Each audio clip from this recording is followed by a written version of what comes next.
I know that I told you I was going to do a tutorial for both of my intros, however, seeing as I am not exactly an expert in the art of three-dimensional rooms, I am only going to be showing you how to do my laser text intro. So, I might as well get started on that. As you can see, I have already made my title. In the intro that I have been using on YouTube, I didn't make it three-dimensional, simply due to the fact that I forgot. So I'll just do the same here, pretend that I forgot to make it three-dimensional, simply so that it's as close to identical as the other one as possible. So actually, in order to do this, I had to duplicate my text layer multiple times, because there's the base layer that's white, the upper layer that's chrome, and then the upper layer that is the flickering over the text. So, let's get started on that. First, for the group copy, you're going to want to go into your library. Under text styles, look for platinum and drag that on to your second one.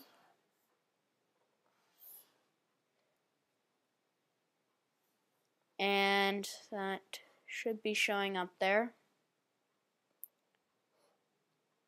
Actually, no, it shouldn't. If I uncheck this, then yes, it will. All these layers are in the exact same position.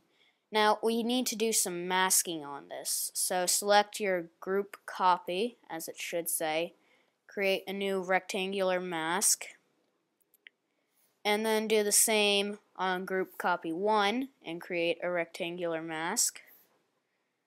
And this, actually no, this one's a circle mask, because we want our flickering to be a little bit more circular and not a square. So just put these in line with your text, and we're actually going to be keyframing these. So we also want our laser object, but I'll cover that after we've done the keyframing.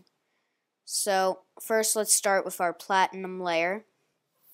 And what we're going to do is the laser is going to go across our text in 30 frames. If you want it to be more than that, then go ahead, but in this case I'll make it so that it takes a second, and then I am going to make the mask bigger.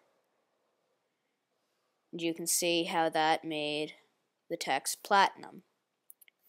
Then for the circle mask, I'm simply going to keyframe its position. So at this point it should start out here. By frame 30, it should be at the end. Let's make sure we have keyframe record on. Bring it up to frame 30, at which point it should be completely off the text.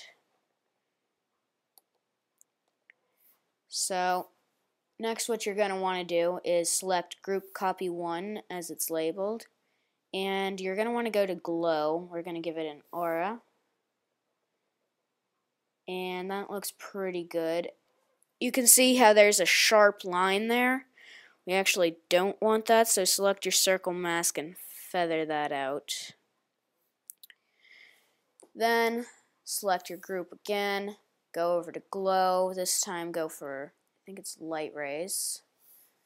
Yeah, that almost looks right.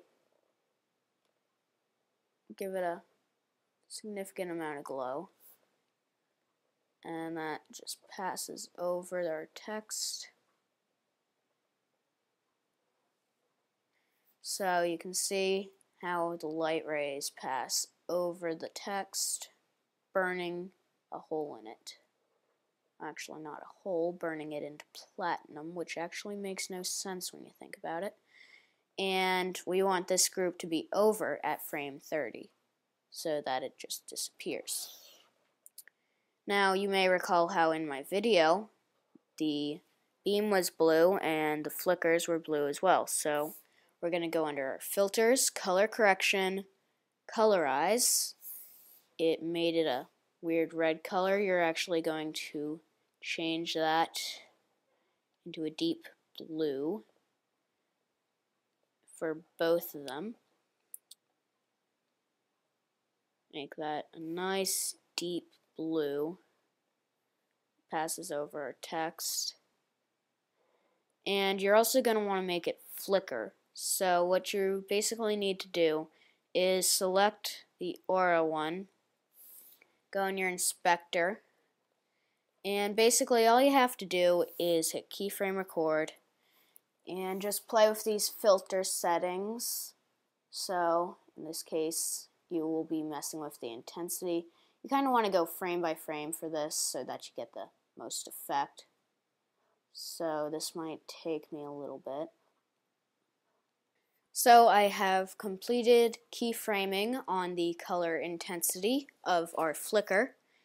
I have already rendered it, and you can see how it passes over the text.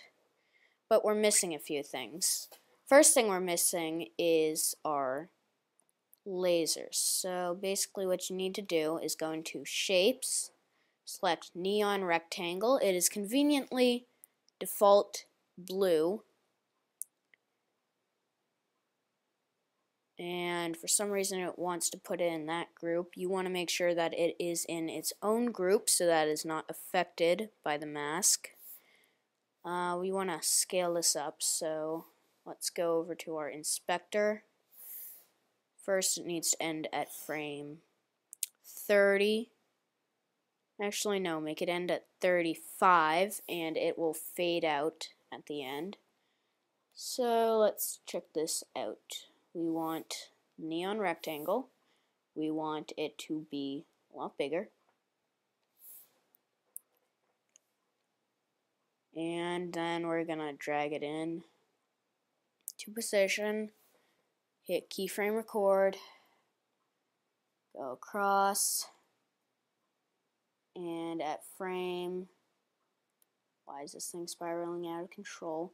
At frame 30, it's going to have traveled all the way over, wait for it,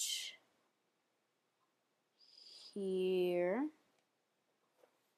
In fact, if I make this a little smaller, it can go further.